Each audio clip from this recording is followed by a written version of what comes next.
Oo, alam ko yan, busy po. Naintindihan ko po si kaibigan natin na ako'y ipangutana. Tungkol po ito kay Dr. Willie Ong. Ano na po ang kalagayan?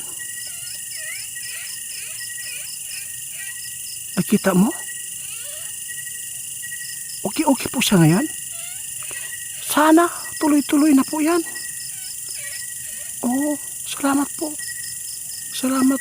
Alam mo ba kaibigan, meron pong nag-order sa atin. Gusto ko lang makita mo kung di pa siya katulad sa nagkunwari sa atin ba, na hindi pala niya pinadala yung order na herbal.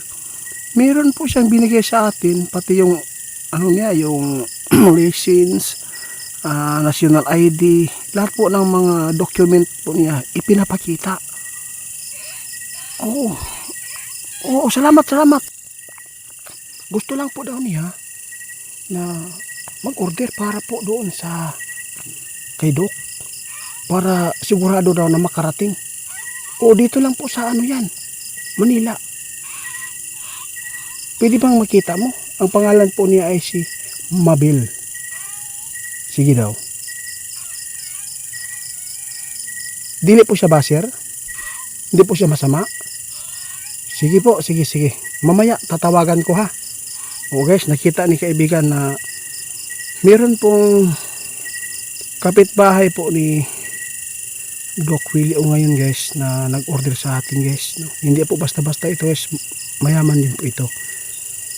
Nag-request po siya na mag-order para siya na lang magpaabot doon sa kanila, doon kay Doc, kasi kapitbahay lang po daw niya. Nakita po ni kaibigan ngayon na totoo naman po talaga yung ipinapakita, hindi naman po talaga budol yung ano.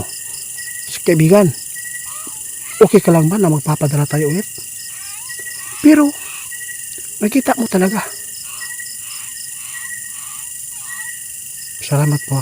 Meron akong itatanong ulit tungkol po ito sa kulam. Gusto ko makita nimo. Karon gusto ko makita talaga kasi meron sa atin. Tumawag kanina. Sabi itiit. Kahit hindi mo ako makilala, ito lang paabot ko, sabi niya.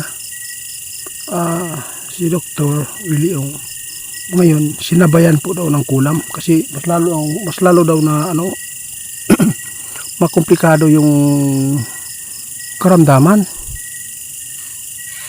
Pero hindi ako naniniwala kasi lalo na sinabi mo ngayon na bumubuti po ang kanyang katawan. Oo, maraming salamat. Sana po tuloy-tuloy na yan.